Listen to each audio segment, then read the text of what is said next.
चलिए बेटा, तो हमने दो तरह के मोड ऑफ हीट ट्रांसफर पढ़ लिए। सबसे पहले हमने कंडक्शन पढ़ा था, उसके बाद हमने कन्वेक्शन पढ़ा था। कंडक्शन हमारे पास जो था उसके अंदर हमारे पास क्या थे, जब भी हम किसी पार्ट को हीट करते थे तो वहां के जो इलेक्ट्रॉन्स या मॉलिक्यूल्स थे उनको एक्स्ट्रा अमाउंट ऑफ एनर्जी मिलती थी और वो अपनी जगह पे वाइब्रेट करते हुए नेक्स्ट मॉलिक्यूल या इलेक्ट्रॉन से टकराते थे और उससे टकराकर अपनी एनर्जी उसको ट्रांसफर करते थे। इस तरीके से आगे हीट का ट्रांसफर होता था।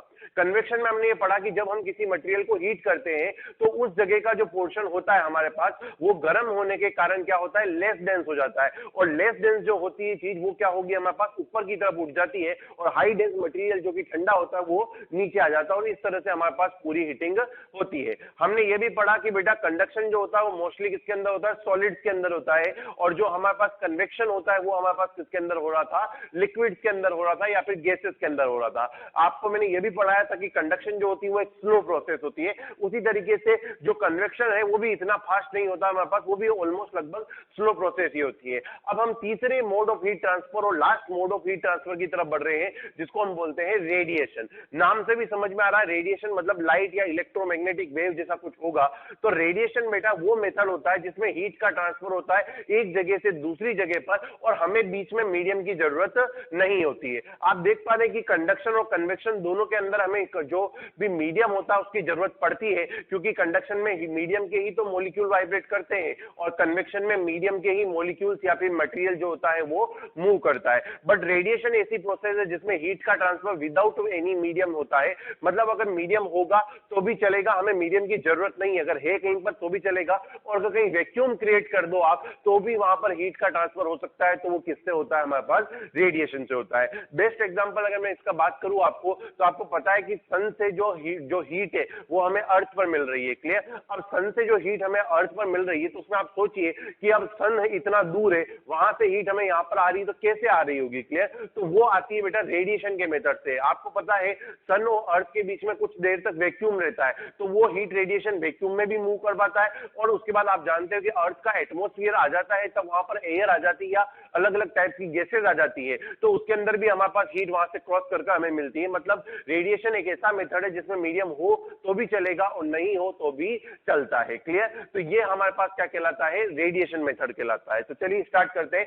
इन this process heat is transferred from one place to other when medium do not required. Heat received from sun to earth is the best example of the heat radiation. उसके अलावा भी काफी example है बेटा, जैसे मान लीजिए मैं कहीं पर आग जला देता हूं और उसके कुछ देर बैठकर अगर मैं उसके अंदर सेक रहा हूं, तो उस कंडीशन में क्या होता है बेटा, मुझे जो हीट मिल रही है वो किससे मिल रही है बेटा, रेडिएशन मेथड से वहां पर मिल रही है। क्लियर? बट जो पूरी एयर आसपास की गर्म हो गई है वो किस मेथड से गर्म हुई है, मोस्टली कन्वेक्शन मेथड से गर्म हुई होगी। क्लियर? आगे बढ़ते हैं। कुछ प्रॉपर्टीज होती है बेटा इस रेडिएशन की, वो हम कुछ याद कर लेते हैं। तो सबसे पहले it is an electromagnetic wave. ठीक है ना? ये हमारे पास क्या होती है, इलेक्ट्रोमैग्नेटिक वेव होती है। किसकी तरह, लाइट की तरह। आपको पता है कि लाइट जो होती है वो हमारे पास एक इलेक्ट्रोमैग्नेटिक वेव है, उसी तरह से हीट रेडिएशन जो होती है वो भी एक वेव की तरह की जाती है। क्लियर? जो कि किस तरह की वेव है, इलेक्ट्रोमैग्नेटिक वेव है। ठीक है? बिल्कुल किसकी तरह, लाइट की तरह। ठीक है? अच्छा, follow all the process like reflection, refraction, interference and shadow formation.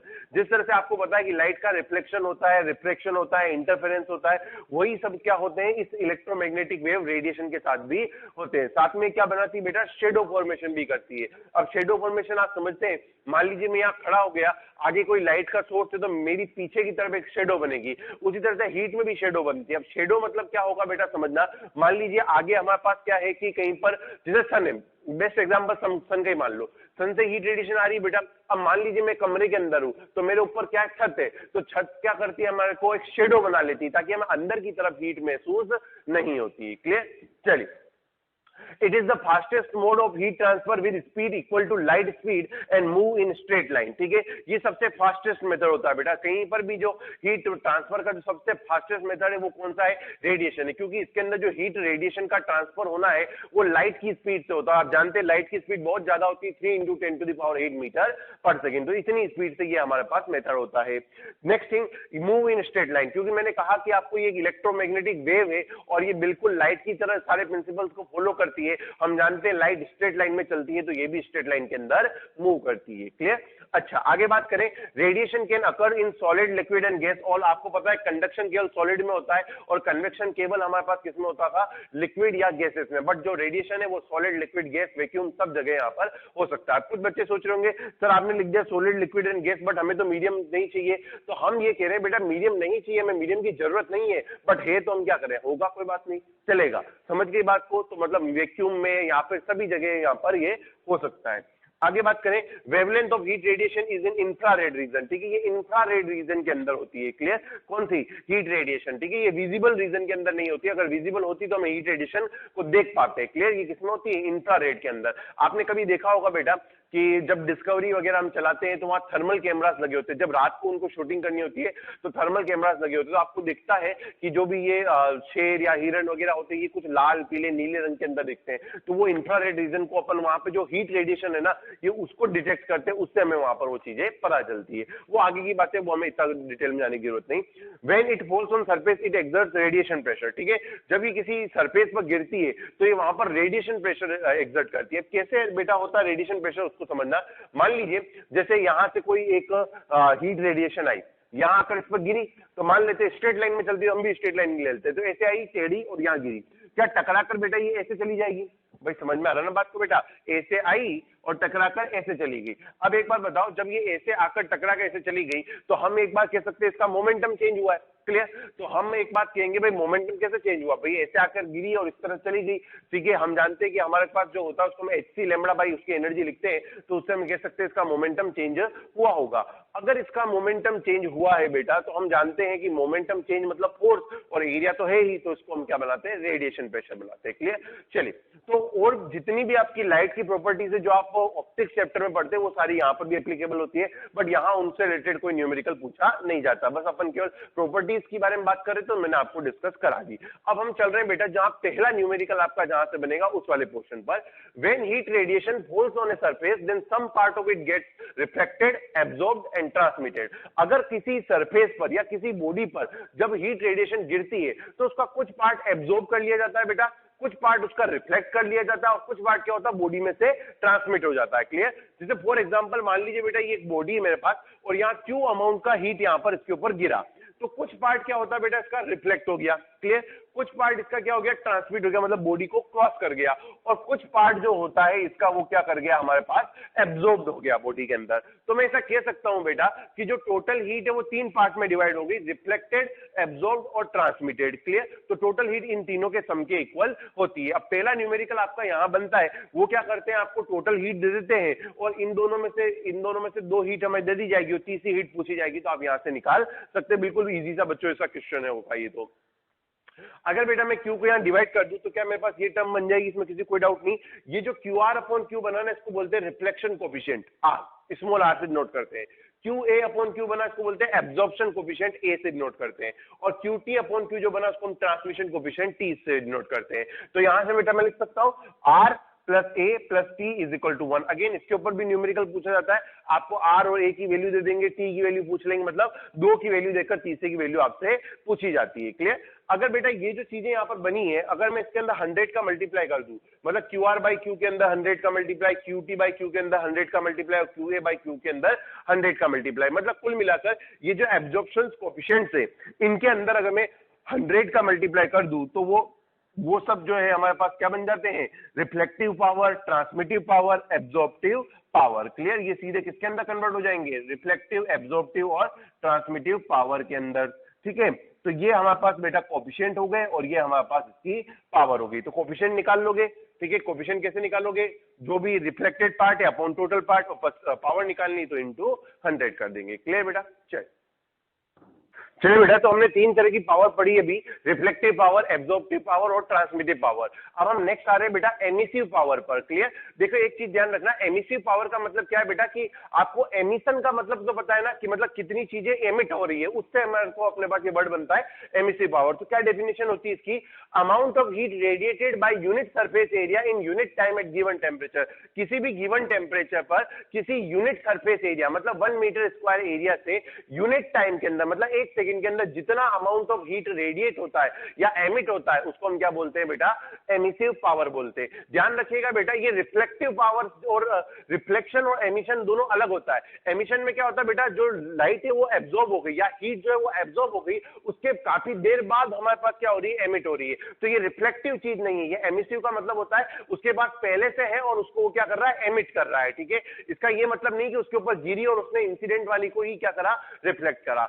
अच्छा, तो ई, इसको हम स्मॉल ई से नोट करते हैं, ये क्या हो जाएगी बेटा, total emitted radiation divided by area, total area, क्यों हमें यूनिट सरफेस एरिया लिखना है, डिवाइड बाय टाइम। तो ये हमारे पास इसका क्या रहेगा, फॉर्मूला रहेगा। यूनिट निकालोगे बेटा तो इसकी हो जाएगी वॉट पर मीटर स्क्वायर। डायमेंशन आप निकाल कर देख लें इसकी, तो m1 T⁻³ बनेगी। डायमेंशन निकालना आपको आता है बेटा। एक इंपॉर्टेंट नोट है, ध्यान रखना, एमिसिव पावर जो होती है उसके पास यूनिट डायमेंशन दोनों है, लेकिन जो ये इससे पहले आपने पढ़ी थी रिफ्लेक्टिव, एब्जॉर्प्टिव, ट्रांसमिटिव पावर, इनके पास unitless and dimensionless होती है। क्यों?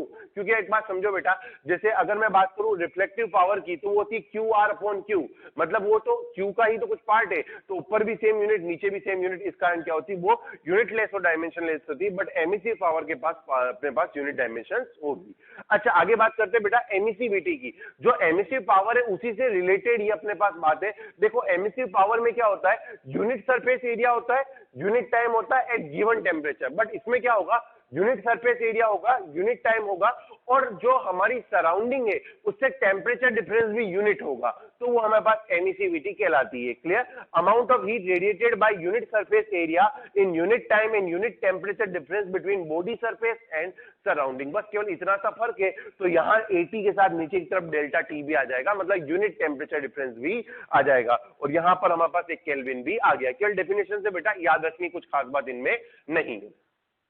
अब खास बात हमारे पास इधर आ रही बेटा, आइडियल ब्लैक बॉडी। ठीक है, आइडियल ब्लैक बॉडी क्या होता है, तो आप सोच रहे होंगे कि ऐसी बॉडी जो सबसे ज्यादा काली हो वो आइडियल ब्लैक बॉडी हो, या सबसे ज्यादा ब्लैक कलर की हो वो आइडियल ब्लैक बॉडी हो। नहीं, यहां पर हम बात कर रहे हैं रेडिएशन से रिलेटेड। तो हम आइडियल ब्लैक बॉडी बेटा उस बॉडी को कहते हैं जिसपे अगर आप किसी हीट को गिराएं, या मतलब जो हीट रेडिएशन उसके ऊपर आए, तो वो उस हीट रेडिएशन, सारी की सारी हीट रेडिएशन को एब्जॉर्ब कर ले। समझे बात को? ऐसी बॉडी जिसके ऊपर कोई हीट रेडिएशन गिरे तो वो सारी की सारी हीट रेडिएशन को एब्जॉर्ब कर ले, मतलब कुछ भी उसका, कोई भी पार्ट उसका रिफ्लेक्ट ना करे और कोई भी पार्ट उसका ट्रांसमिट ना करे, तो वो हमारे पास क्या कहलाती है बेटा, आइडियल ब्लैक बॉडी कहलाती है। इसकी एक खासियत और है, जब इसके ऊपर हीट रेडिएशन गिरती है तो सारी एब्जॉर्ब कर लेती है, और जब ये हाई टेम्परेचर पे होती है, जब ये हाई टेम्परेचर पे होती है तो सारी की सारी हीट रेडिएशन को फिर से एमिट भी कर देती है। क्लियर? उसको हम क्या बोलते हैं, आइडियल ब्लैक बॉडी। तो उसकी दो बात होती है बेटा, लो टेम्परेचर जब ये होता है तो लो टेम्परेचर पे क्या होती है, गुड एब्जॉर्बर होती है, मतलब जितनी भी हीट रेडिएशन इसके ऊपर गिरेगी सबको ये क्या कर लेगी, एब्जॉर्ब कर लेगी। और जब ये आइडियल ब्लैक बॉडी बेटा हाई टेम्परेचर पे होती है तो ये क्या करती है बेटा, जितनी भी रेडिएशन इसके पास जो इसने एब्जॉर्ब करी है उन सबको एमिट कर देती है, मतलब हाई टेम्परेचर पर ये एक गुड एमिटर हो जाती है। क्लियर? चलिए, तो a body surface which absorb all the heat radiation at low temperature and emits those old radiation at high temperature is known as ideal black body। Ideal black body के लिए बेटा ए की value 1 हो जाएगी क्योंकि ये सबका सब क्या हो रही है, एब्जॉर्ब कर रही है। इसके लिए आर और टी 0 हो जाएंगी क्योंकि ये कुछ भी रिफ्लेक्ट या ट्रांसमिट नहीं करती है। Spectral energy distribution curve for the ideal black body is continuous. ठीक है, कैसे बेटा, ये मैं इस टॉपिक के बाद में आपको समझाऊंगा, अभी केवल बस याद रखने के लिए हिसाब से कर लीजिए कि इसका जो एनर्जी डिस्ट्रीब्यूशन कर्व होता है वो कैसा होता है, कॉन्टिन्यूअस होता है। ये मैं आपको बाद में समझाऊंगा। क्लियर? जब अपने पास ये रेडिएशन का टॉपिक खत्म होने आएगा तब मैं इसके लिए आपको ग्राफ बनाऊंगा और उसमें वहां पर इसको समझाएंगे। Emitted heat radiation by ideal black body only depends on temperature. केवल किस पे डिपेंड करती है, टेम्परेचर पर। जितना ज्यादा टेम्परेचर होगा उतना ज्यादा क्या करेगी, हीट रेडिएशन को एमिट करती है। Ideal black body need not to be black. ठीक है, अच्छा ऐसा जरूरी नहीं बेटा कि आइडियल ब्लैक बॉडी ब्लैक ही हो, वैसे मोस्टली ब्लैक ही होती है। जैसे कि आप बहुत ही ज्यादा अगर अपन ब्लैक कलर की सब्सटेंस ले ले जो सब कुछ एब्जॉर्ब कर रहा है, सब कुछ एमिट कर रहा है, तो उसको ब्लैक बॉडी बोलते हैं। बट जरूरी नहीं कि हर ब्लैक बॉडी हमारे पास ब्लैक कलर की हो। आइडियल ब्लैक बॉडी हम सन को मानते हैं बेटा, और सन आप जानते हैं ब्लैक कलर का नहीं होता। Body which is not ideal black body called grey body. ठीक है, कोई बॉडी जो कि आइडियल ब्लैक बॉडी नहीं है उसको हम ग्रे बॉडी या जनरल बॉडी कहते हैं बेटा। ठीक है, फेरीज आइडियल ब्लैक बॉडी। अब क्या था बेटा, जब साइंटिस्ट वगैरह को इसके बारे में पढ़ना था, आइडियल ब्लैक बॉडी के बारे में करना था, तो मोस्टली जो आइडियल ब्लैक बॉडी होती है वो सन होती है। अब सन को तो ऐसा है नहीं कि लेबोरेटरी में लिया है उसके ऊपर एक्सपेरिमेंट कर ले, तो इसके लिए हमारे पास क्या कि फेरी ने एक आइडियल ब्लैक बॉडी बनाई, उसने एक बॉडी बनाई जो क्या थी, mostly perfect ideal black body बन रही थी। वैसे परफेक्ट कुछ भी नहीं होता बेटा, लेकिन जो सबसे ज्यादा आइडियल ब्लैक बॉडी थी वो ये इसकी फेरीज आइडियल ब्लैक बॉडी थी। इसने क्या किया बेटा, एक होलो स्फीयर लिया, ठीक है, मैं आपको समझा रहा हूं उसने करा क्या, तो आप यही समझ ले डायग्राम के साथ कि इसने क्या किया, एक होलो स्फीयर लिया, ठीक है। उसने होलो स्फीयर के अंदर की तरफ ब्लैक कलर की कोटिंग कर दी। आप देख पा रहे हैं मैंने इस तरह से लाइन बनाई है, शेड्स जो बनाई है, ये ब्लैक कलर की कोटिंग उसके अंदर कर दी। फिर इसने क्या किया, जो इसका सरकमफ्रेंस था उस पर एक बहुत छोटा सा छेद कर दिया, ठीक है, बहुत छोटा सा छेद कर दिया। अब सोचो बेटा, अब जैसे ही कोई लाइट रे अंदर की तरफ आई, इस छोटे से छेद में से इसने क्या करा, कोई लाइट रे अंदर की तरफ भेज दी। अब अंदर की तरफ जैसे ही उसने भेजी तो ये यहां गया कि टकराई, टकरा कर ये इधर गई, फिर इधर गई, फिर इधर गई, फिर इधर गई।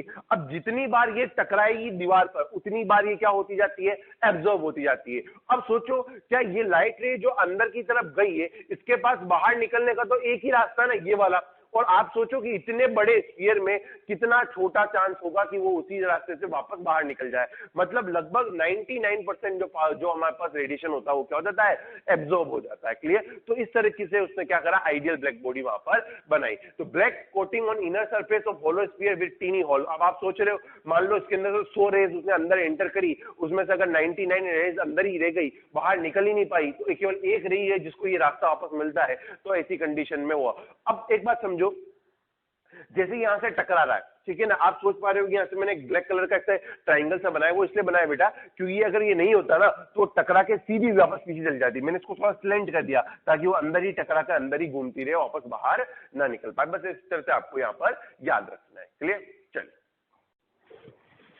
चलिए बेटा आगे बढ़ते हैं। अब हमारी नेक्स्ट डेफिनेशन आ रही है रिलेटिव एमिसिविटी, ठीक है। जिस तरह से हमने अभी एमिसिविटी पढ़ा उसमें एक रिलेटिव एमिसिविटी आता है।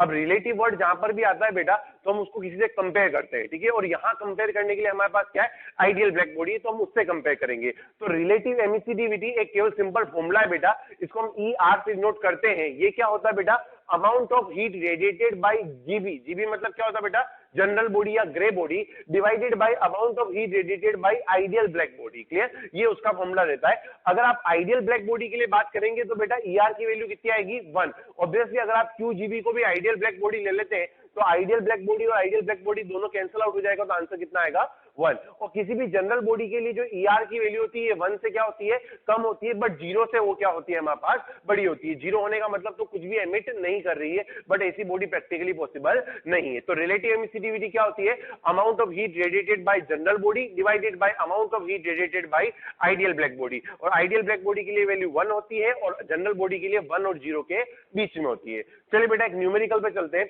Total radiation incident on a body is 500 joule. If absorptive power of body is 30% and 100 joule of radiation got transmitted, then find the reflection coefficient and reflective power. तो देखिएगा बेटा यहाँ पर ध्यान से, सबसे पहले हमें एब्जॉर्प्टिव पावर दी हुई है। हम जानते हैं बेटा एब्जॉर्प्टिव पावर होती है Q, एब्जॉर्प्टिव पावर होती है हमारी QA अपॉन Q इंटू 100। आपको कितना दिया हुआ बेटा, 30% दिया है। क्लियर? तो यहां से अगर मैं इसको सॉल्व करता हूं तो मुझे QA अपॉन Q की वैल्यू मिलेगी 0.3, जो कि क्या बन जाएगा हमारा absorption coefficient A।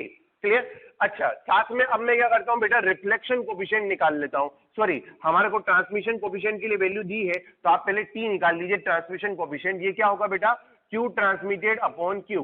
Q transmitted कितना दिया है क्वेश्चन में, 100 joule, divide by total heat कितनी है, 500 जूल। तो 100 अपॉन 500 करेंगे तो ये हमें कितना मिल जाएगा बेटा, 0.2। तो आपके पास A आ गया बेटा और T आ गया। आपको रिलेशन पता है कि R plus A plus T is equal to 1 होता है बेटा, और हमें यहां से क्या निकालना है, R निकालना है। तो R की वैल्यू कितनी आ जाएगी, देखिए 1 minus A minus T, solve करेंगे तो आपको मिल जाएगा 0.5। तो एक का आंसर तो हमारा यहाँ पर कंप्लीट हो गया। अब आपको अगर बेटा क्या निकालनी है, रिफ्लेक्टिव पावर, तो हम जानते हैं रिफ्लेक्टिव पावर होगी QR अपॉन क्यू इंटू 100, जिसको हम लिख सकते हैं reflection coefficient into 100, that will be 0.5 into 100, तो ये आ जाएगा आंसर हमारा 50%। तो सिंपल केवल कैलकुलेशन थी, कुछ खास बात क्वेश्चन में नहीं थी। आगे बढ़ते बेटा, नेक्स्ट हमारे पास अगेन एक थ्योरेटिकल टॉपिक आ रहा है, Prevost theory of heat exchange. ठीक है, बहुत ही इंपॉर्टेंट थ्योरी बेटा, और इसका एक लाइन पर इस पर एक क्वेश्चन बनता है, थ्योरेटिकल कंसेप्ट है ये पूरा। देखो बेटा, अब तक हम क्या कहते थे कि जब भी हम एक हॉट बॉडी और एक कोल्ड बॉडी को पास में रखते हैं तो हॉट बॉडी के अंदर से हीट निकलती है और किसके अंदर जाती है, कोल्ड बॉडी में। बट अब यहां बात बेटा गलत हो गई, प्रीवोस्ट ने इस बात को यहां पर गलत कर दिया, उसने अपनी एक थ्योरी सजेस्ट करी और उस थ्योरी के अकॉर्डिंग क्या क्या चीजें हुई उसको हम यहां समझने जा रहे हैं। तो प्रीवोस्ट ने यह कहा कि कोई भी टेम्परेचर हो, चाहे बॉडी गर्म हो चाहे बॉडी ठंडी हो, हमेशा वो हीट देती भी है और हीट लेती भी है। ये बात इसने यहां पर समझाई थी। इसने कहा था कि अगर आप किसी भी बॉडी को, चाहे वो उसका टेम्परेचर बहुत हाई हो चाहे उसका टेम्परेचर बहुत कम हो, उसको अगर आप किसी सराउंडिंग में रखते हैं तो वो सराउंडिंग में हीट को एब्जॉर्ब भी करेगी और सराउंडिंग को कुछ हीट एमिट भी करेगी। ये हमारे पास कहलाता है Prevost theory of heat exchange. तो according to this, every body at all temperature except 0 kelvin, 0 kelvin बेटा प्रैक्टिकली पॉसिबल टेम्परेचर नहीं है, तो उसके लिए हमने उसको एक्सेप्ट कर दिया, emits and absorb heat radiation. तो इसने कहा कोई भी टेम्परेचर हो, हीट का एमिशन भी होगा और रेडिएशन भी होगा। मतलब means there is continuous heat exchange between body and surrounding for infinite time। तो उसने कहा infinite time के लिए बॉडी के अंदर हीट एक्सचेंज चलता रहता है, वो देती भी रहती है और लेती भी रहती है। क्लियर, मतलब एमिट भी करती है और एब्जॉर्ब भी करती है। अब आप सोच रहे होंगे सर एमिट भी कर रही है एब्जॉर्ब भी कर रही है तो बॉडी गर्म कैसे होगी और ठंडी कैसे होगी? तो उसके लिए उसने आगे बताया कि अगर आप किसी बॉडी को, ठीक है, अगर उससे गर्म सराउंडिंग में रखते हैं, मतलब बॉडी का टेम्परेचर कम है और आप उसको हॉटर सराउंडिंग में रखते हैं, तो ऐसी कंडीशन में क्या होगा, वो बॉडी एब्जॉर्ब क्या करेगी ज्यादा और एमिट क्या करेगी कम। समझ में आई बात? अगर उस बॉडी का टेम्परेचर कम है तो ज्यादा एब्जॉर्ब करेगी और कम एमिट करेगी। मतलब अगर 100 जूल एब्जॉर्ब कर रही है तो 10 जूल एमिट कर रही है। तो इस तरह से उसका टेम्परेचर धीरे धीरे बढ़ने लगेगा और फिर उसका टेम्परेचर किसके बराबर हो जाएगा, सराउंडिंग के बराबर। क्लियर? तो पहला केस उसने कहा, if body is placed in hotter surrounding then absorbs more and emit less, मतलब ज्यादा एब्जॉर्ब करेगी और लेस एमिट करेगी, इससे उसका टेम्परेचर धीरे धीरे बढ़ने लगेगा।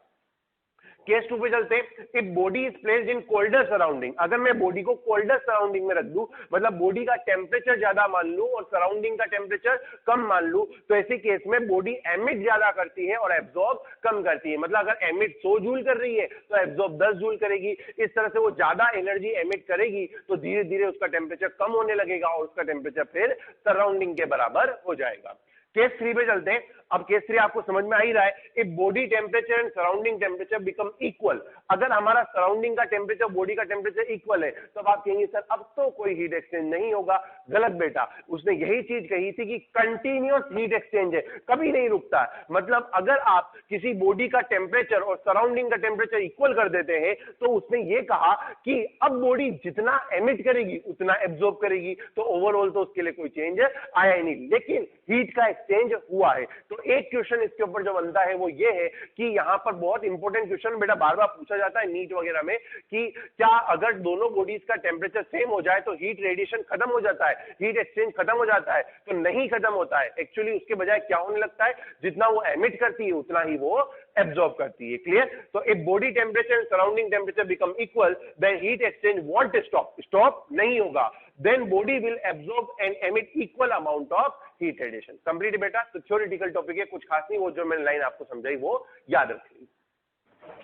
चलिए बेटा आगे बढ़ते हैं। नेक्स्ट आ रहा है किरचॉफ्स लॉ। ठीक है ना, ये किरचॉफ्स लॉ बेटा अलग है, वो करंट लॉ की तरह नहीं है, ये कुछ अलग लॉ है जो उसने किसके लिए दिया था, रेडिएशन के लिए दिया था। तो किरचॉफ ने एक्चुअली क्या किया बेटा, एक एक्सपेरिमेंट किया और उस एक्सपेरिमेंट से उसने एक रिजल्ट निकाला। एक्चुअली उसने क्या किया, एक आइडियल ब्लैक बॉडी ले ली और एक नॉर्मल ग्रे बॉडी ले ली, सेम आइडेंटिकल साइज की और आइडेंटिकल मटेरियल की बनी हुई। क्लियर? उसने क्या किया, दोनों को एक कमरे में रख दिया और उस कमरे में उसने equal amount of heat radiation दोनों के ऊपर गिराए, दोनों पे सेम रेडिएशन गिराए। वो 2 घंटे बाद आया तो उसने 2 घंटे बाद आकर देखा कि दोनों बॉडीज का टेम्परेचर सेम था। तो उसने सोचा कि ऐसा कैसे हुआ कि भाई अगर उसके पास एक आइडियल ब्लैक बॉडी थी और एक हमारे पास नॉर्मल बॉडी थी तो आइडियल ब्लैक बॉडी तो ज्यादा एब्जॉर्ब करनी चाहिए, तो वो तो ज्यादा गर्म हो जानी चाहिए। बट ऐसा नहीं हुआ। जब उसने देखा कि दोनों का टेम्परेचर क्या है, सेम है, तो उसको पता चला कि इसका मतलब इस आइडियल ब्लैक बॉडी ने जितना एब्जॉर्ब किया उतना वापस एमिट भी कर दिया। और यही बात हमने करी भी थी आइडियल ब्लैक बॉडी के लिए कि ideal black body low temperature पे सभी रेडिएशंस को एब्जॉर्ब कर लेती है और हाई टेम्परेचर पे सभी रेडिएशंस को एमिट कर देती है। तो उसने वहां से एक चीज पता चली उसको कि इसका मतलब जो बॉडी जितना ज्यादा एब्जॉर्ब करती है उतना ज्यादा एमिट भी करती है। तो आइडियल ब्लैक बॉडी ने यही किया, उसने ज्यादा एब्जॉर्ब किया तो ज्यादा एमिट भी कर दिया। और फिर उसके बाद वो आया किसके पास, ये नॉर्मल बॉडी पे। उसने देखा कि इसका मतलब नॉर्मल बॉडी ने कम एब्जॉर्ब किया होगा, तो उसने कम एब्जॉर्ब किया तो उसने कम एमिट भी कर दिया। क्लियर? तो उससे उसने यहां से एक अपना लॉ निकाला कि good absorbers are good emitters too. मतलब जो अच्छा एब्जॉर्बर है, जो ज्यादा एब्जॉर्ब कर सकता है, वो ज्यादा एमिट भी करेगा। और जो बैड एब्जॉर्बर है वो बैड एमिटर होगा, मतलब वो जो कम एब्जॉर्ब कर पाता है वो कम ही एमिट करेगा। तो according to this good absorbers are good emitters too. इस लाइन पर बेटा क्वेश्चन पूछा जाता है, बार बार इसका पूछा जाता है कि ये good absorbers are good emitters too ये किस लॉ की लाइन है। तो किसकी लाइन है बेटा? किरचॉफ्स लॉ की लाइन है। आगे बढ़ते तो अब इसने फिर इसमें मैथमेटिकल भी चीज लगाई। इसने तो ये तो एब्जॉर्ब कर लिया बट इसमें मैथमेटिकल भी तो लगाना पड़ेगा। तो इसने कहा ratio of emissive power to absorptive power is constant. इसने कहा एमिसिव पावर और एब्जॉर्प्टिव पावर का रेशियो कांस्टेंट रहता है, मतलब जितना एब्जॉर्ब करोगे उतना ही आपको एमिट भी करना पड़ेगा। N equal to emissive power of ideal black body. और वो किसके इक्वल होगा? आइडियल ब्लैक बॉडी की एमिसिव पावर के लिए। तो E अपॉन ए। E क्या है बेटा? Emissive power. ए क्या है? Absorptive power. किसके इक्वल होगी? E के। अच्छा, आइडियल ब्लैक बॉडी की जो एमिसिव पावर होती है इसको बेटा कैपिटल E से नोट करते हैं, जो कि एक कांस्टेंट के इक्वल यहां पर होगी। क्लियर? ये उसका किरचॉफ्स का लॉ था। तो यहां से बेटा देखो क्या मैं लिख सकता हूं, इस ए को इधर भेजोगे क्योंकि इधर तो कांस्टेंट है, तो E प्रोपोर्शनल टू ए हो गया। मतलब जितना ज्यादा एमिसिव पावर होगा उतना ज्यादा एब्जॉर्प्टिव पावर होगा। तो for high A there will be high E. जितना ज्यादा ए होगा उतनी ज्यादा हमारे पास ई होगी। ये हमारा क्या था बेटा? किरचॉफ्स का लॉ था। क्लियर? अच्छा, इस किरचॉफ्स के लॉ पर कुछ अपने पास डेली लाइफ के एग्जांपल्स है जिसमें हम बात करते हैं डेजर्ट की। आपने सुना होगा बेटा कि डेजर्ट जो होते हैं, ठीक है, जो रेगिस्तान होते हैं बेटा, वहां पर बहुत ज्यादा गर्मी होती है, ठीक है ना, बहुत ज्यादा गर्मी होती है, तो वहां दिन बहुत गर्म होते हैं, ठीक है, बट रातें उतनी ही ठंडी होती है। ऐसा क्यों हुआ बेटा? दिन में क्या था, जो सैंड थी या वहां का जो एनवायरमेंट था उसने ज्यादा एब्जॉर्ब कर लिया होगा क्योंकि उस समय लो टेम्परेचर पे था। बट जब वो उसने एब्जॉर्ब कर लिया लो टेम्परेचर पर, अब वो हो गया हाई टेम्परेचर पर, तो according to the Kirchhoff's law good absorbers are good emitters too. तो वो उस समय एमिट भी जल्दी से करेंगे और जितना ज्यादा वो एमिट करेंगे उतनी ज्यादा क्या होते जाएंगे? ठंडे होते जाएंगे। इस कारण वहां पे दिन गर्म होते हैं और रातें ठंडी होती है। ऐसा नहीं होता कि आप रेगिस्तान में चले जाए तो आप दिन में तो वो आपको पसीना आ रहा, बिल्कुल एसी वेसी सब चल रहा है, और रात को आपको क्या, रात को पसीना आएगा? नहीं, रात को आपको ठंड लगने लगेगी। क्लियर? चलिए, एक आता है बेटा फ्रोनोपर्स लाइन। ये थोड़ा सा अजीब टॉपिक है, अलग टॉपिक है ये, ठीक है, ये सन से रिलेटेड है, तो आप इसको ऑब्जर्व नहीं कर सकते, बस मैं आपको समझा रहा हूं क्या चीज है। एक्चुअली क्या होता है बेटा, सन जो होता है उसके दो पार्ट होते हैं, अंदर वाला पार्ट होता है और एक बाहर वाला पार्ट होता है। अंदर वाला पार्ट जो होता है बेटा उसको हम बोलते हैं फोटोस्फीयर, ठीक है, और जो उसके बाहर की सराउंडिंग्स होती है वो होती है हमारे पास क्रोमोस्फीयर। जो सन का मेन जो वो हीट वो ट्रांसमिट करता है वो फोटोस्फीयर से करता है, अंदर वाले पार्ट से। और इस अंदर वाले पार्ट का जो टेम्परेचर होता है वो क्रोमोस्फीयर की तुलना में ज्यादा होता है, ठीक है। और ये जो क्रोमोस्फीयर होता है बेटा, ये different type of gases, vapours वगैरह इनसे मिलकर बना होता है, ठीक है, या लिक्विड टाइप की गैसेस बनी होती है इसमें।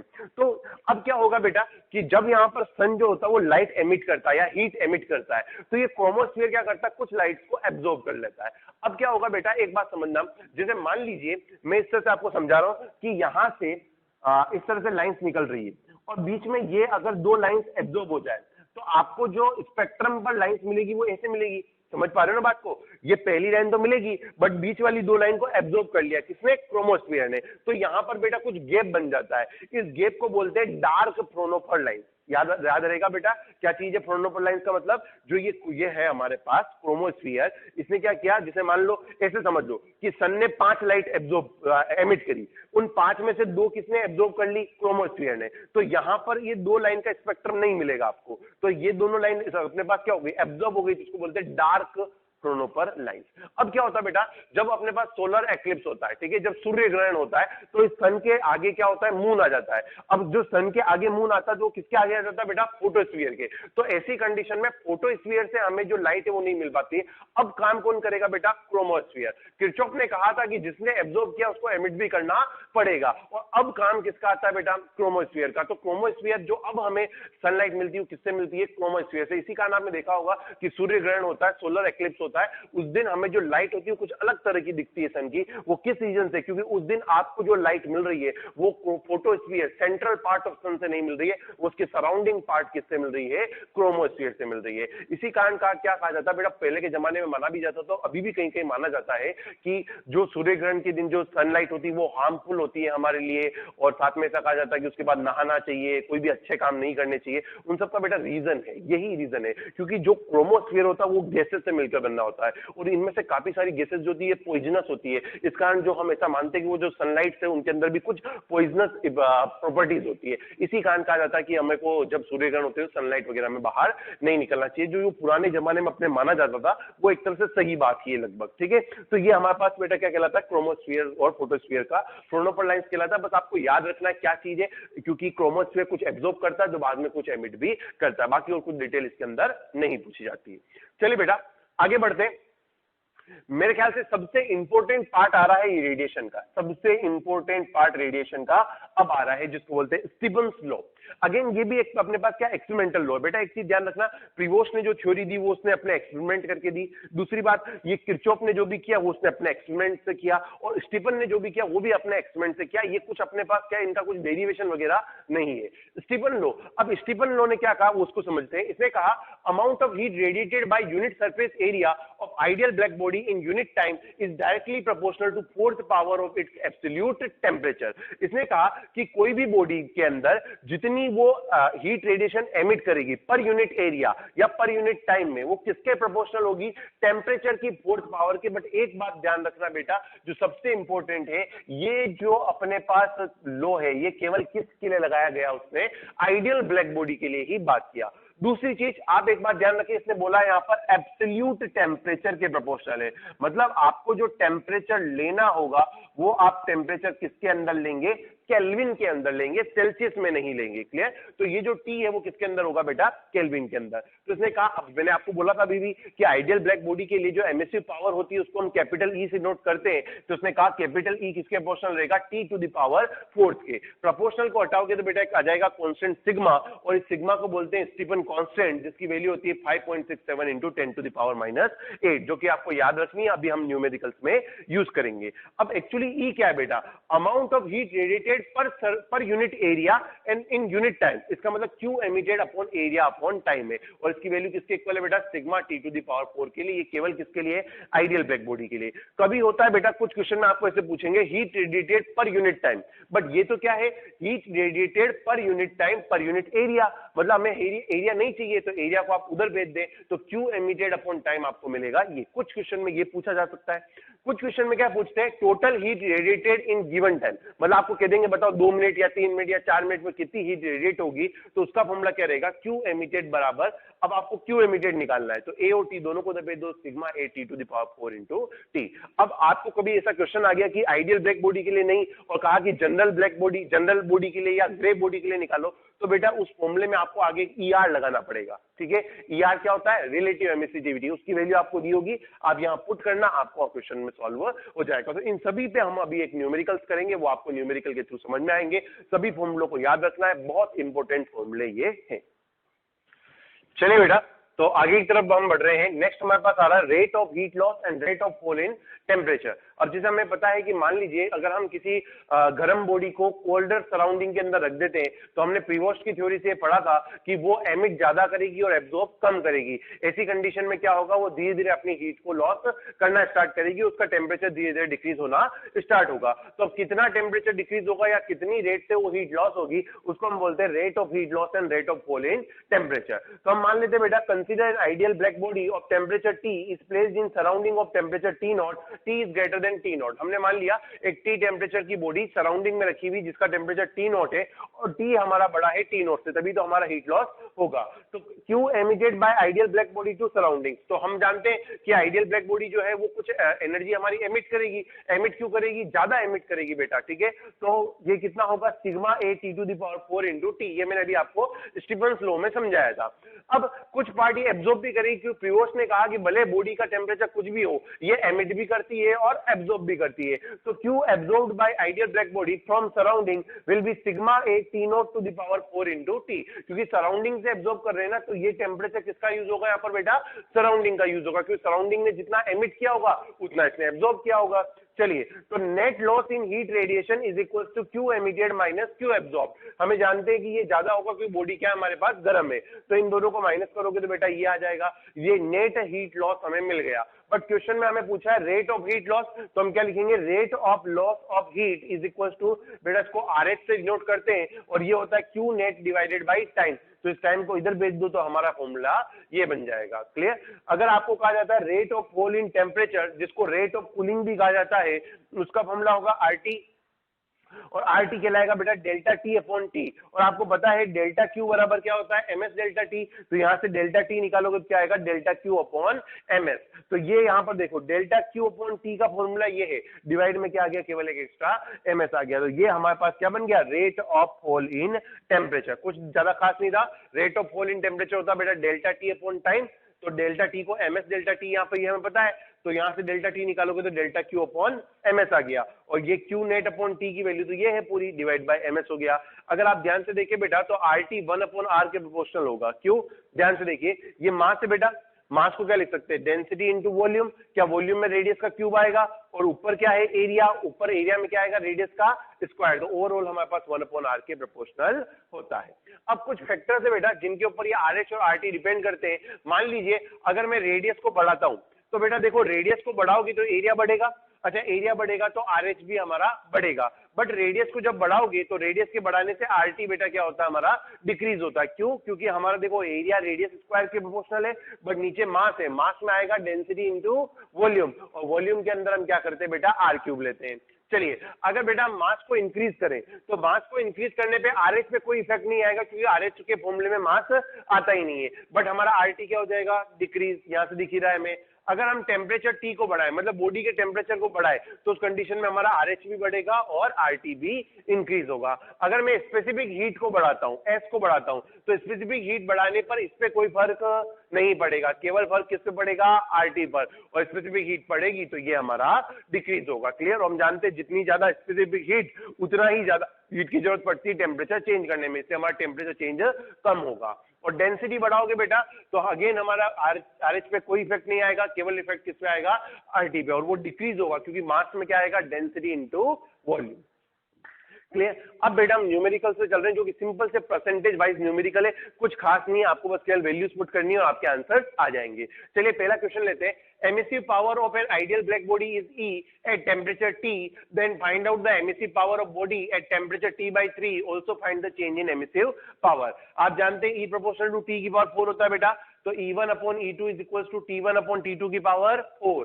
तो E1 upon E2 is equal to, क्या T1 को हम T लिख दे बेटा, और T2 को क्या लिख दे, T by 3। तो E2 कितना आएगा, देखो T से T कट गया बेटा, और यहां से अपने पास क्या होगा, E2 निकालोगे तो E अपॉन 3 की पावर 4, और 3 की पावर 4 कितनी होती है, 81। तो एक आंसर तो हमारा यही हो गया। दूसरा हमें क्या पूछा है, चेंज। तो चेंज कैसे निकालोगे बेटा, final minus initial upon initial. तो E2 minus E1 upon E1 into 100। Solve किया मैंने तो कितना आ जाएगा, 8000 अपॉन 81% का चेंज हुआ। मैंने परसेंट में निकाला है, अगर क्वेश्चन परसेंट में नहीं पूछा तो आप सिंपल माइनस कर लेना। क्लियर।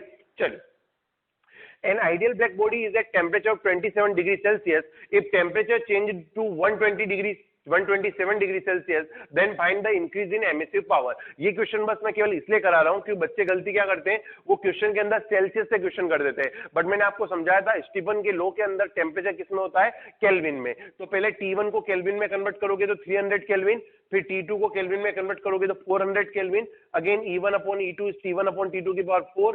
तो देखो T1 अपॉन T2 करोगे तो 300 अपॉन 400, 100 कैंसल, तो 3/4, 3 का क्यूब 81, 4 का क्यूब, सॉरी 3 की पावर 4 करनी है तो 81, और 4 की पावर 4 256। तो यहां से E2 निकाला बेटा तो आया 256/81 इंटू E। अगेन इंक्रीज निकालोगे, माइनस करके परसेंटेज सॉल्व कर लो। चलो बच्चों, तो अगले क्वेश्चन की तरफ हम बढ़ते हैं। ध्यान से देखिए क्या क्वेश्चन है। If temperature of ideal black body is increased by 20%, then find the increase in emissive power। Again easy question है। देखो क्या बेटा T1 को हम मान लेते हैं T, तो T2 कितना हो जाएगा T इंटू 20/100 प्लस T। अब ये क्वेश्चन मैं इसलिए करा रहा हूं क्योंकि आपको ये पता होना चाहिए इंक्रीज्ड बाय 20% का मतलब क्या होता है। इंक्रीज्ड बाय 20% का मतलब T तो है पहले से, उसमें 20% बढ़ा दिया, तो T का 20% प्लस T, ये कितना आ जाएगा 1.2 T। तो E1 upon E2 is T1 upon T2 की पावर 4, T1 को लिखा T, T2 को लिख दिया हमने 1.2 T। अब इसकी पावर 4 निकालोगे तो बेटा वो आएगी 2.07, तो E2 हमें मिल गया 2.07 E, चेंज निकाल लो, अगेन माइनस करोगे 107 परसेंटेज बन जाएगा। तो इस तरह के इजी क्वेश्चन आपसे पूछे जाते हैं। अगला क्वेश्चन देखिए, temperature of ideal black body 327 degree Celsius, at what temperature it will emit double radiation of present. ठीक है, अब इस बार क्वेश्चन टेम्परेचर, तो अब तक क्या हो रहा था, टेम्परेचर में क्या चेंज है वो क्वेश्चन में दिया था और हमें एमिसिव पावर का चेंज पूछा जा रहा था। इस क्वेश्चन में इन्होंने क्या कर दिया, इन्होंने एमिसिव पावर का चेंज आपको दे दिया कि डबल हमने कर दिया। बताओ कि अब टेम्परेचर हमारा कितना होगा। तो देखो बेटा, पहले तो ये सेल्सियस में दिया तो किसमें कन्वर्ट करना पड़ेगा, केल्विन में, तो केल्विन में कन्वर्ट कर दिया, 273 ऐड कर दिया हमने इसके अंदर, तो ये हमें मिल गया 600 केल्विन। साथ में हमें दिया E2 किसके बराबर है, डबल ऑफ फर्स्ट वन, तो 2E1 हो गया। अगेन ये फॉर्मूला लगाया बेटा, E2 की जगह 2E1 लिखा, इसको सोल्व करेंगे तो देखो यहां से क्या मिल गया T2 और 1/2 की पावर 1/4। ठीक है, ये ध्यान रखना बेटा, जो ये 2 की पावर 1/4 होता है, इसको कैलकुलेटर से आप सोल्व करेंगे तो वैल्यू आती है 1.18, तो आपको ये याद रखनी पड़ेगी। सोल्व किया तो 708 केल्विन आया। अगर क्वेश्चन ने अपने को सेल्सियस में दिया तो आंसर ये। कुछ बच्चे क्या करते हैं, वो देखते हैं कि यार सर क्वेश्चन में सेल्सियस में दिया है, आंसर भी सेल्सियस में दिया है, तो हम क्यों ना सेल्सियस में कर लें, आपका गलत हो जाएगा क्वेश्चन। ध्यान रखिए, क्वेश्चन की लैंग्वेज में अगर सेल्सियस में दिया है तो भी पहले केल्विन में कन्वर्ट करें, आंसर सेल्सियस में दिया है तो पहले केल्विन में आएगा फिर कन्वर्ट होगा सेल्सियस में। क्लियर, क्योंकि स्टीफन लॉ केवल किसके लिए है, केल्विन के लिए। अगले क्वेश्चन में चलते हैं बेटा, two bodies of relative emissivity 0.01 and 0.16 and radius 4 cm and 9 cm, find the relation between temperature of both bodies so that amount of radiation in given time is equal।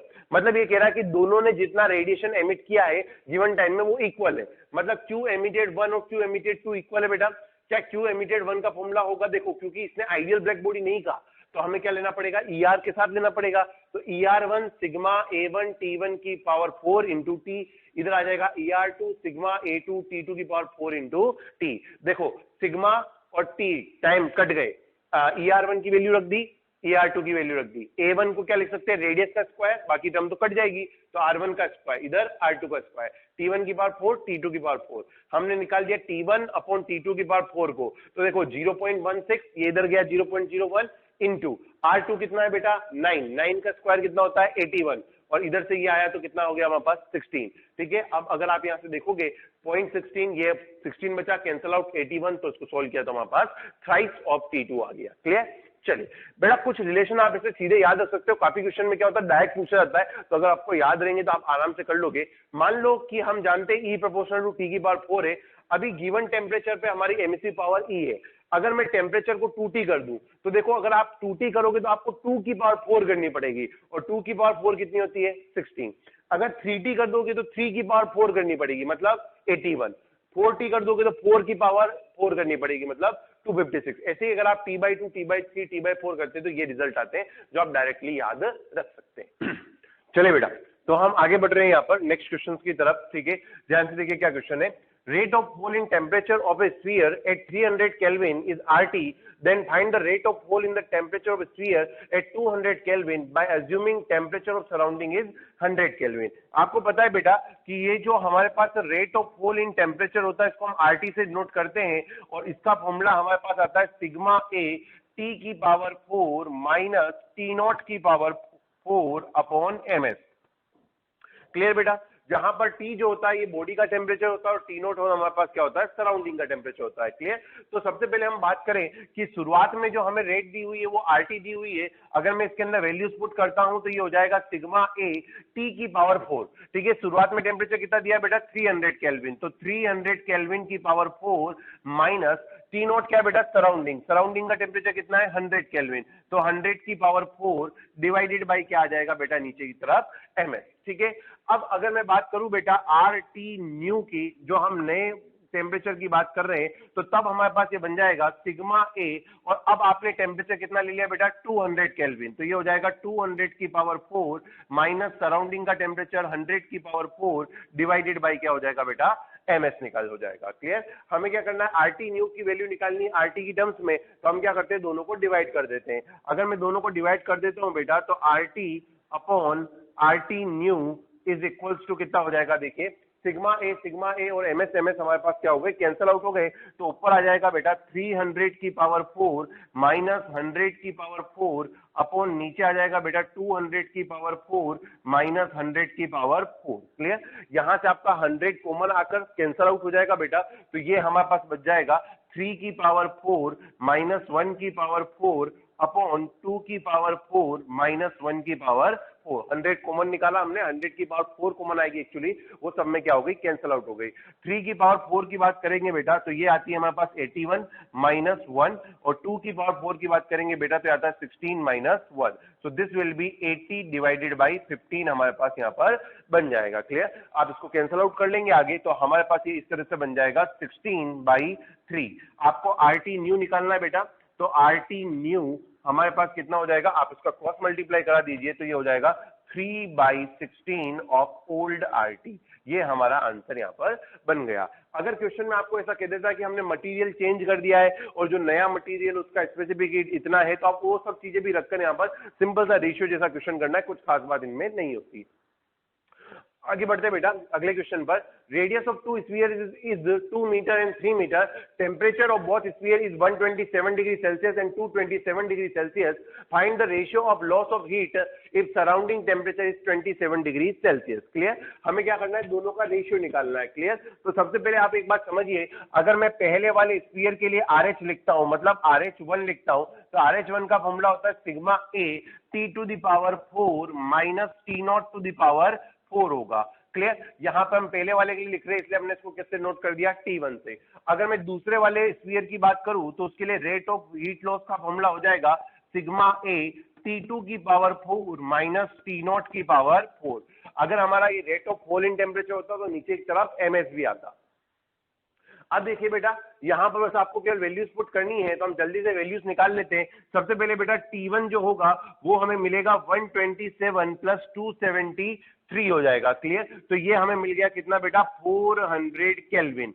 उसके बाद अगर हम बात करें बेटा T2 की, तो T2 हमारे पास हो जाएगा 227 plus 273, that will be 500 kelvin. और लास्ट अगर हम बात करें T0 की, तो T0 हमें मिल जाएगा 27 प्लस 273 मतलब 300 केल्विन। क्लियर? क्योंकि हम जानते हैं कि सारे फॉर्मूले हमारे किसमें यूज होते हैं, केल्विन में, तो हमने इसको सबको केल्विन में कन्वर्ट कर दिया। बस अब आपको इन दोनों का रेशियो निकालना है, तो बेटा आप कर दें RH1 डिवाइडेड बाई RH2, तो ये हमारे पास कितना आ जाएगा, देखिए सिग्मा और सिग्मा तो कैंसिल आउट हो गए बेटा, एरिया कैंसिल आउट नहीं होगा इस बार क्योंकि रेडियस दोनों की अलग अलग है। तो ध्यान से देखिए बेटा, एरिया जो होता है हमारे पास, एक स्फीयर का एरिया कितना होता है, 4πr²। ठीक है? तो ये आ जाएगा 4 पाई और r स्क्वायर करोगे तो पहले वाले स्फीयर के लिए क्या हो गया, 2 का स्क्वायर। अंदर ब्रैकेट के अंदर क्या आएगा बेटा, T1 का की पावर 4 मतलब 400 की पावर 4 माइनस T0 कितना है, 300 की पावर 4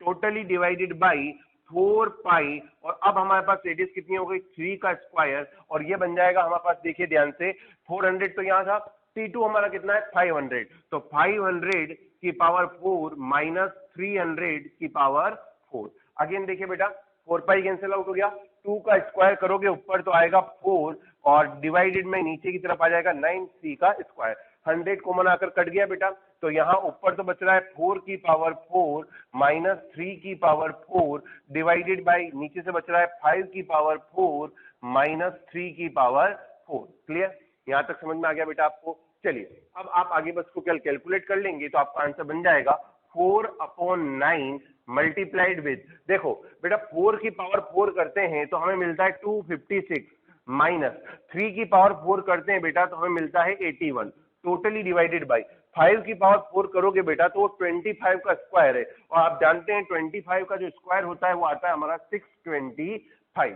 क्लियर? तो 625 माइनस अगेन नीचे की तरफ कितना आ जाएगा बेटा, 81 आ जाएगा। क्लियर? अब बस आपको कल सब्ट्रैक्ट करना है यहाँ पर, तो आप इसको इसके अंदर सब्ट्रैक्ट कर लेंगे तो देखिए हमारे पास क्या आंसर बनता है यहाँ पर, 4/9 मल्टीप्लाइड विद, आप सबसे पहले आप 256 में इसको माइनस करेंगे तो देखो क्या बन जाएगा, 6 में से 1 हुआ 5 और फिर यहां से हमारे पास 25 में से 8 गया तो कितना बच गया, 175। क्लियर बेटा? यहां तक समझ में आ गई बात? और नीचे आप 625 माइनस 81 करेंगे तो ये हमें मिलेगा 4 और 82 में से 6 चला जाएगा तो हमारे पास बन जाएगा 54। तो ये आपका रिक्वायर्ड आंसर है। आप उसकी आगे थोड़ी सी इसको सिंप्लीफिकेशन कर देंगे तो आपको आंसर करेक्टली मिल जाएगा। कंप्लीट बात बेटा? चलिए बेटा, तो अब हम अगले नेक्स्ट लॉ की तरफ बढ़ रहे हैं। तो रेडिएशन के अंदर हमारे पास काफी सारे लॉ हैं, हमने काफी सारी चीजें अभी तक पढ़ ली। हमने सबसे पहले प्रीवोस्ट का थ्योरी पढ़ा था, उसके बाद हमने किरचॉफ्स का लॉ पढ़ा था, देन हमने स्टीफन्स का लॉ पढ़ा था। इस स्टीफन के लॉ को बेटा स्टीफन बोल्ट्जमैन लॉ भी कहते हैं। क्लियर? और अब हमारे पास नेक्स्ट आ रहा है न्यूटन लॉ ऑफ कूलिंग। ठीक है, देखिए क्या है कि कोई भी फिजिक्स का चैप्टर हो उसमें कोई न्यूटन का लॉ ना हो, ऐसा होना बहुत मुश्किल है। तो न्यूटन ने यहाँ पर भी हमारा एक लॉ दिया था, तो न्यूटन लॉ ऑफ कूलिंग वो कहलाया। अब एक बात समझिए बेटा, जो स्टीफन का लॉ था उसके अंदर जो थी, आपने देखा होगा कैलकुलेशन काफी टिपिकल हो रही थी, क्योंकि हमें टी की पावर 4 के अंदर कैलकुलेशंस करनी पड़ रही थी और हमें टी की पावर 4 माइनस उसके अंदर सराउंडिंग की टेम्परेचर की पावर 4 को भी माइनस करना पड़ रहा था, तो काफी कैलकुलेटिव हो रहा था। तो न्यूटन ने क्या किया, इस लॉ को थोड़ा सिंप्लीफाई कर दिया और सिंप्लीफाई करके उसने क्या करा कि जो पावर 4 थी उसको अप्रोक्सीमेशन में लेकर उसने क्या किया, उसको पावर को सिंगल में कन्वर्ट कर लिया और ये कह दिया कि अगर टेम्परेचर डिफरेंस कम है तो आप इस लॉ को लगा सकते हो। तो उसने ये कहा कि according to this rate of cooling of a body is directly proportional to the temperature difference between body and surrounding। तो उसने कहा rate of cooling। अच्छा, rate of cooling समझते हैं बेटा?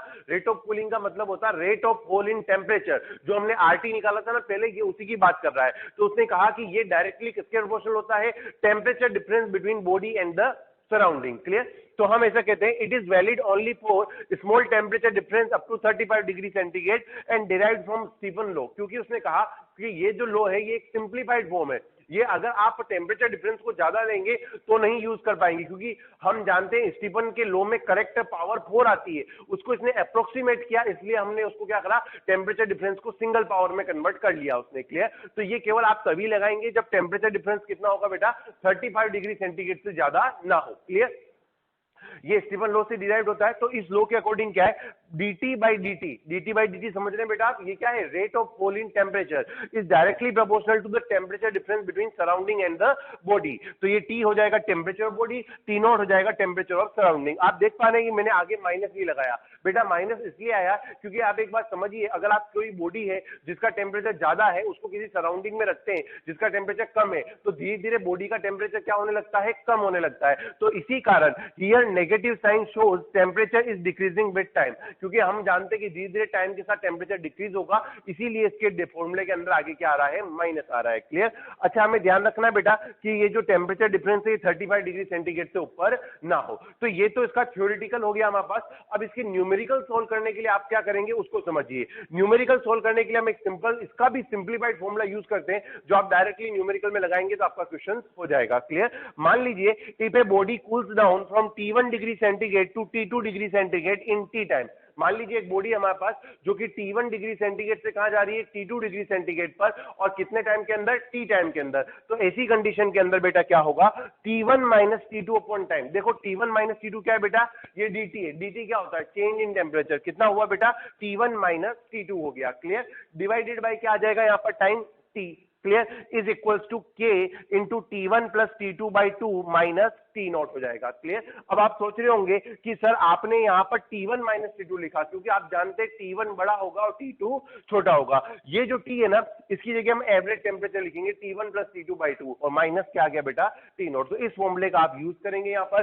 Here all calculation will be Celsius. ध्यान रहे यहाँ पर इस फॉर्मूले के अंदर सभी कैलकुलेशन किसमें करनी है, हमें सेल्सियस में, हमें केल्विन में कन्वर्ट करने की जरूरत नहीं है। अभी हम इसके ऊपर न्यूमेरिकल्स भी करेंगे। न्यूमेरिकल से पहले हम इसके ऊपर दो ग्राफ पढ़ने वाले हैं बेटा, जिनको बोला जाता है कूलिंग कर्व। ठीक है? देखिए बेटा, आपको ये फॉर्मूला भी न्यूटन लॉ ऑफ कूलिंग से मिला। ठीक है? यहां से अब मैं क्या कर रहा हूं बेटा, इस dt को भेज दिया उधर और इधर वाले को ले आया इधर। ठीक है ना? ये जो टाइम वाला dt है इसको भेजा उधर और ये t माइनस टी नोट को ले आया इधर और दोनों तरफ क्या कर दिया, इंटीग्रेशन। तो देखो क्या बन गया, dt अपॉन ये इधर से आया t माइनस टी नोट का integration is equal to k dot dt और माइनस भी मैंने इस तरफ भेज दिया। अब आप जानते हैं बेटा 1/x होता है तो उसका इंटीग्रेशन अपन लिखते हैं log x, ठीक है। तो ये बन गया log t minus T naught is equals to k, तो कांस्टेंट है बेटा, और अगर k कांस्टेंट है यहाँ पर तो उस कंडीशन में क्या आएगा बेटा, कांस्टेंट का इंटीग्रेशन करते तो क्या हो जाता है, k इंटू टी हो गया, तो माइनस का के टी प्लस सी। हम जानते हैं कि जब भी हम इंटीग्रेशन करते हैं तो एक कांस्टेंट नंबर पीछे ऐड कर देते हैं। अब मान लीजिए बेटा मैं अगर इसके बीच में ग्राफ बनाना चाहता हूं, अगर मैं y को मान लेता हूं log t minus T not, y को क्या मान लिया log t minus T not, और t को ले लिया मैंने x पर, तो देखो बेटा ये इक्वेशन कैसे बन जाएगी, ये पूरा बन गया y minus M X plus C, clear. और आपको पता है y बराबर minus M X plus C एक स्ट्रेट लाइन होती है जिसका स्लोप नेगेटिव है और इंटरसेप्ट पॉजिटिव है, तो स्लोप नेगेटिव इंटरसेप्ट पॉजिटिव हमारे पास इस तरीके का ग्राफ बन जाएगा। तो कभी आपको log t minus T not और टाइम के बीच का ग्राफ पूछा जाए तो बेटा ये ग्राफ बनेगा, कैसे बना वो आपको मैंने कैलकुलेशन यहाँ पर बता दी। अगर इसी कैलकुलेशन को मैं आगे बढ़ाऊं तो आपको पता है कि अगर मैं इधर से log हटाऊंगा तो उधर एक्सपोनेंशियल आ जाएगा बेटा, तो ये बन जाएगा t माइनस टी नॉट और इधर लग गया exponential e to the power minus K T plus C. अगर टी नोट को उधर भेजेंगे तो ये इक्वेशन बन जाएगी।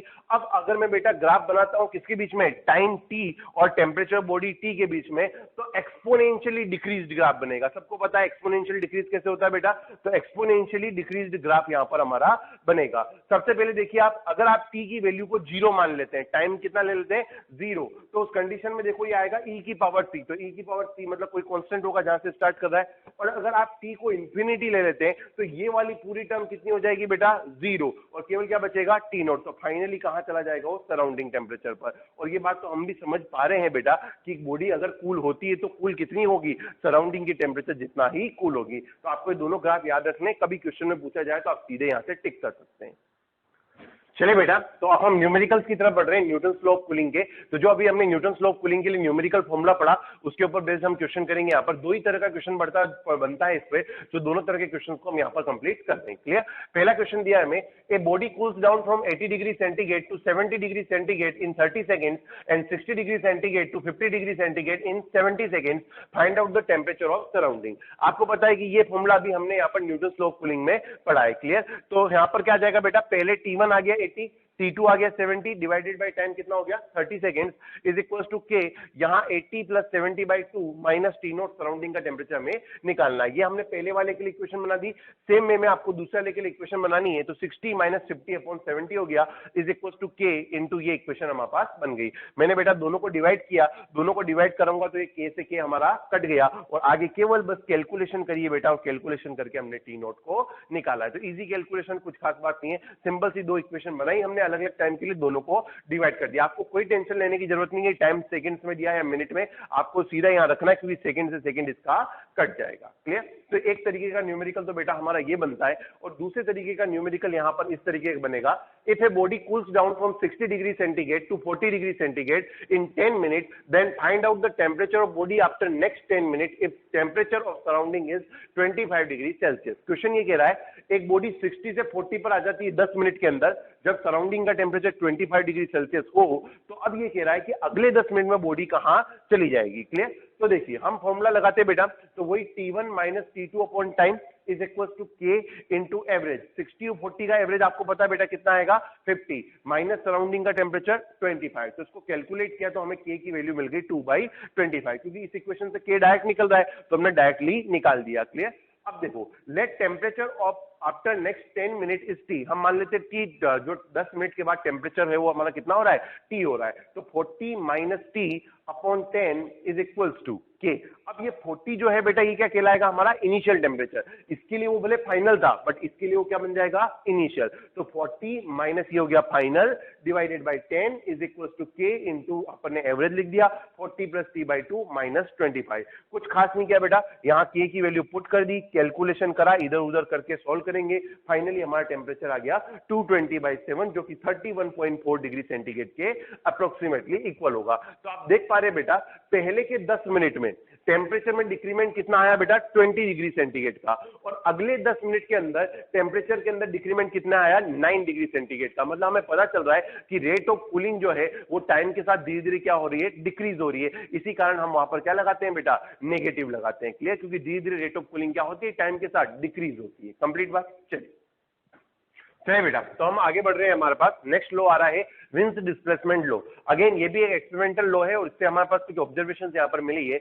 एक्चुअली हम जानते हैं बेटा कि कोई भी बॉडी क्या करती है, जितनी रेडिएशंस को एब्जॉर्ब करती है उतनी रेडिएशंस को फिर से एमिट करती है, क्योंकि किरचॉफ ने कहा था कि good absorbers are good emitters too. But हमें पता है कि वो सभी तरह की रेडिएशंस को जब वो एमिट करेगी तो उस कंडीशन में क्या होता है, ये जो रेडिएशंस होती है इनकी वेवलेंथ कुछ अपने पास स्लाइटली डिफर करती है। क्लियर? तो ऐसी कंडीशन में जो मैक्सिमम हमारा एमिशन होता है वेवलेंथ का, ठीक है, जैसे एग्जांपल आप समझिए इस तरीके से, मान लीजिए कोई बॉडी जो है वो 10 से लेकर 20 एंगस्ट्रॉम तक की जो अपने पास रेडिएशन है उसको एमिट कर रही है, और मान लीजिए इसमें से जो मैक्सिमम एमिशन हो रहा है वो 70 एंगस्ट्रॉम का हो रहा है, तो हम उसके रिलेशन के बारे में यहां पर बात करने वाले हैं। क्लियर? तो यहां पर हम ऐसा कहते हैं, wavelength corresponding to maximum emission of heat radiation is inversely proportional to the temperature of the body. जिस रेडिएशन पर मैक्सिमम एमिशन हो रहा, मतलब जिस वेवलेंथ पर मैक्सिमम एमिशन हो रहा है हमारे पास, वो किसके प्रोपोर्शनल होती है? 1 अपॉन टेम्परेचर के। तो यहां प्रोपोर्शनल हटाएंगे तो बी कांस्टेंट आ जाएगा बेटा। इस बी को बोला जाता है विंस कांस्टेंट, और इसकी वैल्यू होती है 2.89 इंटू 10⁻³